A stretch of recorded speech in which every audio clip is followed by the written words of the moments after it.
كريستيانو يحاول، رونالدو عودة للوراء. رونالدو في مباراة المجر سجل ثنائية. رونالدو مع البرتغال سجل تاريخ جديد في الأسبوع الماضي. لمسة إلى كارفاخال خطيرة وكرة عرضية لكريم، يا ولد.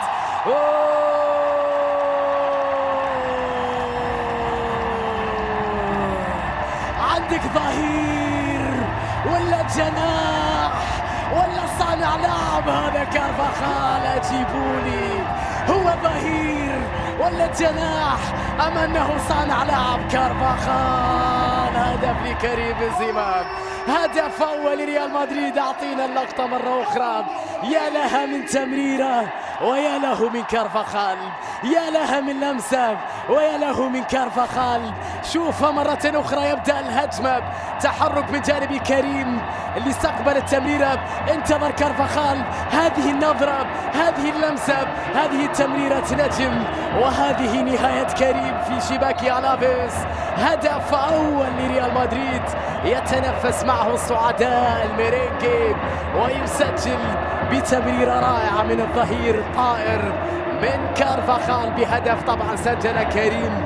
هذه لمسة على الجهة اليسرى، محاولة مرور ناجحة من جانب كاتايب، محاولة لاختراق الدفاع. كوفازيتش يفتكها، كوفازيتش يحافظ على كرة يلعبها لبيل، مشروع مرتدى لجاريث. توني كروس، لمسة على الجبهة اليمنى لوكاس فاسكيز لمصلحة مدريد. 4 مقابل 5. تحرك من جانب إسكو، يلعبها رونالدو لإسكو. يا ولد يا ولد يا ولد يا ولد، يا كبير يا كبير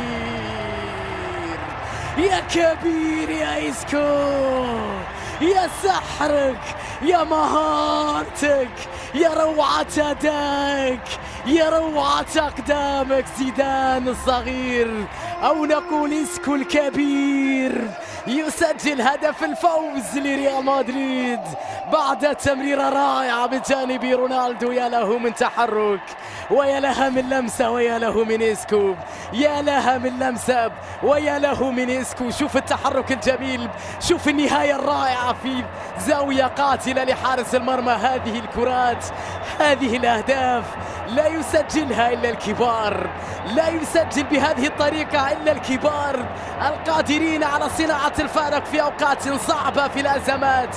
إسكو بلمسة ساحرة، كل سحر كله. إسكو بهدف جميل، شيء من إسكو يكفي. هدف رائع لريال مدريد، هدف ثاني لريال مدريد، هدف الفوز لريال مدريد بعد مباراة كبيرة يترجمها إسكو بهدف ثاني.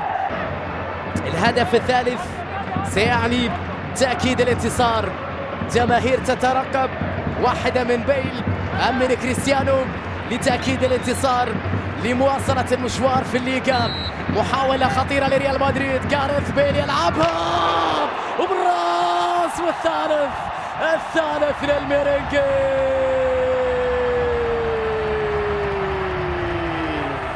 ميرينجي جميل